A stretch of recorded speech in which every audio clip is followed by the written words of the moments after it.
everyone, I am Dr. Pallavi Tiple, consultant gynecologist and infertility specialist in FemCare Fertility. हमारे ये video में हम non obstructive अजोस्पर्मिया के बारे में बात करेंगे और उनके ट्रीटमेंट के बारे में बात करेंगे। अभी ये जो नॉन ऑब्स्ट्रक्टिव अजोस्पर्मिया होता है ये भी दो टाइप का हो सकता है। आइदर आपके ब्रेन में प्रॉब्लम है या आपके टेस्टिस में प्रॉब्लम है। Brain usually FSH LH hormone secrete करता है। FSH LH हार्मोन ही टेस्टिस पे एक्ट होता है और स्पर्म का प्रोडक्शन होता है। यदि किसी कारणवश पिट्यूटरी ग्लैंड में प्रॉब्लम है और FSH LH हार्मोन सिक्रेट नहीं हो रहा है, इस कंडीशन को हम हाइपोगोनाडोट्रोपिक हाइपोगोनाडिज्म बोलते हैं। इसमें क्या होता है कि बाय बर्थ ही आपके हार्मोन सिक्रेट नहीं होते, इसीलिए टेस्टिस पे उसका एक्शन नहीं दिखता और इस कारणवश आपको स्पर्म काउंट नहीं दिखता। तो ये केस में हम डॉक्टर्स आपको HRT थेरेपी यानी हार्मोन रिप्लेसमेंट थेरेपी एडवाइस करते हैं। इसमें हम डॉक्टर्स आपको LH FSH हार्मोन्स के इंजेक्शन देते हैं विथ HCG हार्मोन। इसकी वजह से आपके स्पर्म का प्रोडक्शन बढ़ता है, बट ये प्रोडक्शन इतना भी नहीं बढ़ता कि आप नेचुरली ट्राई कर सकते हो। के बाद भी जब प्रोडक्शन बढ़ता है तो भी आपको इनफर्टिलिटी स्पेशलिस्ट की हेल्प लेनी पड़ती है और IVF या ICSI ये वे से आप प्रेगनेंसी अचीव कर सकते हो। अभी जानेंगे कि नॉन ऑब्स्ट्रक्टिव अजोस्पर्मिया के टेस्टिकुलर कॉजेज़ क्या होते हैं। मान लो कभी कभार हो जाता है कि कुछ मेल में टेस्टिस अब्सेंट ही रहती है या टेस्टिस का डिसेंट नहीं होता है, यानी टेस्टिस यूजुअली एब्डोमेन में ही रह जाती है। तो ये केस में टेस्टिस की प्रॉपर ग्रोथ नहीं होती। कभी कभार बाय बर्थ भी टेस्टिस की साइज स्मॉल होती है, जिसको हम एट्रोपिक टेस्टिस बोलते हैं, यानी टेस्टिस तो है बट वो काम नहीं कर रही है।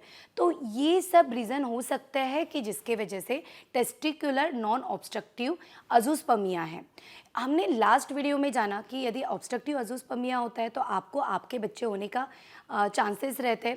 इवन आपको यदि हाइपोगोनाडोट्रोपिक हाइपोगोनाडिज्म है यानी नॉन ऑब्स्ट्रक्टिव में भी आप ब्रेन रिलेटेड चांसेस की वजह से आपको यदि अजोस्पर्मिया उसमें भी आपको अपने बच्चे होने का चांसेस रहता है। बट यदि आपकी टेस्टिस एट्रोपिक है, आपकी टेस्टिस बहुत ज़्यादा स्मॉल इन साइज़ है, तो उस केस में हम आपकी जेनेटिक टेस्टिंग भी एडवाइस करते हैं। जेनेटिक टेस्टिंग क्यों?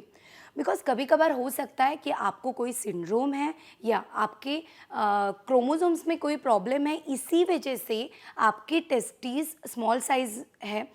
देखा जाए तो क्रोमोसोम में प्रॉब्लम है तो आप में कोई एबनॉर्मलिटी नहीं है, आप परफेक्टली फाइन हो, बट ये क्रोमोसोम्स आपके टेस्टिस पे रिफ्लेक्ट हुआ, इसीलिए आपकी टेस्टिस स्मॉल साइज़ है।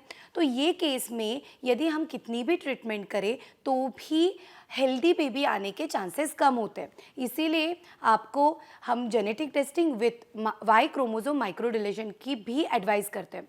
जब हमारे पास कोई भी अजोस्पर्मिया का पेशेंट आता है तो सबसे पहले मैं पेशेंट्स को काउंसलिंग करती हूँ, अजोस्पर्मिया के बारे में उनको बताती हूँ। बिकॉज यूजुअली क्या होता है, पेशेंट का एक्सेप्टेंस ही नहीं होता है।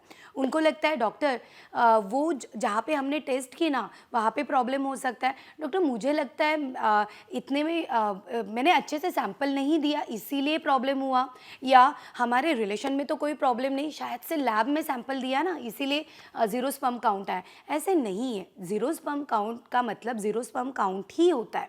लैब में भी हम लोग उसको रीचेक करते हैं, बट फिर भी यदि आपका ज़ीरो स्पर्म काउंट आता है तो आपने 4 to 6 वीक्स में फिर से रिपीट सैंपल करना है, आपने इनफर्टिलिटी स्पेशलिस्ट को मिलना है।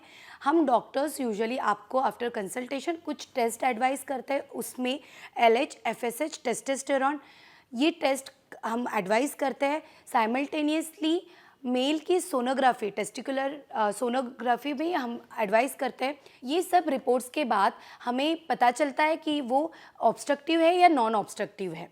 फिर उसके अकॉर्डिंग हम आपको ट्रीटमेंट एडवाइस करते हैं। अभी जानेंगे कि यदि अजोस्पर्मिया है तो उसके ट्रीटमेंट ऑप्शन क्या हो सकते हैं।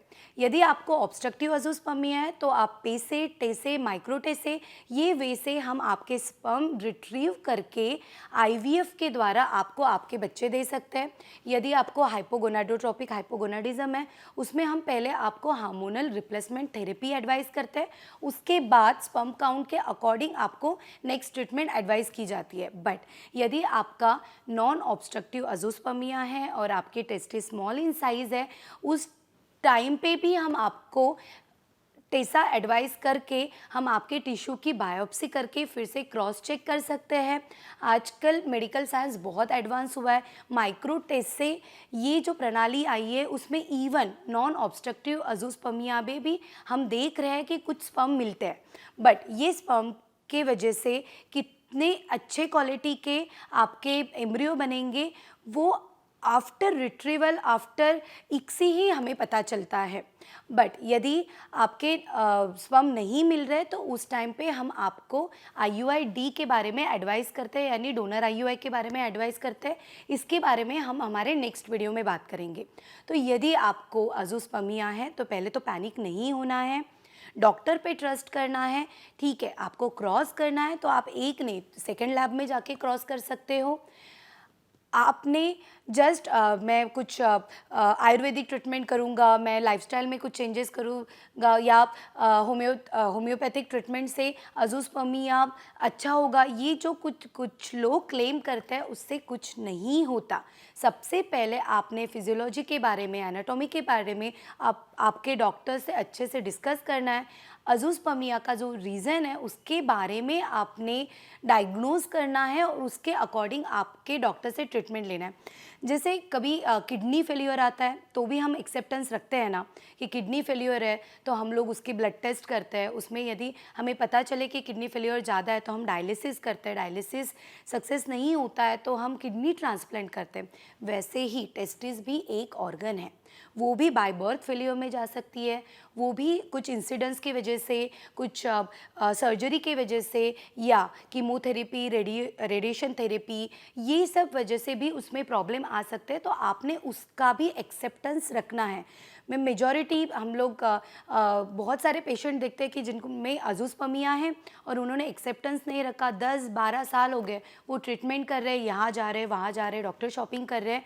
इवेंचुअली जब उन्होंने एक्सेप्टेंस उनको आया उस टाइम पे उनकी वाइफ की जो एज होती है वो भी 40 क्रॉस हो चुकी होती है। अजूस्पर्मिया को तो चेंज नहीं कर सकते हैं, बट फीमेल का एज इनफर्टिलिटी ट्रीटमेंट में बहुत मैटर करता है।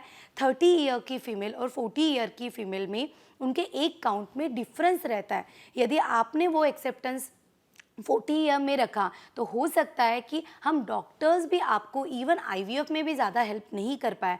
तो यदि आपकी रिपोर्ट ऐसे कुछ आती है तो आपने जल्दी ही आपके इनफर्टिलिटी स्पेशलिस्ट से कंसल्ट करना है और उनके एडवाइस से ट्रीटमेंट लेना है। Thank you so much.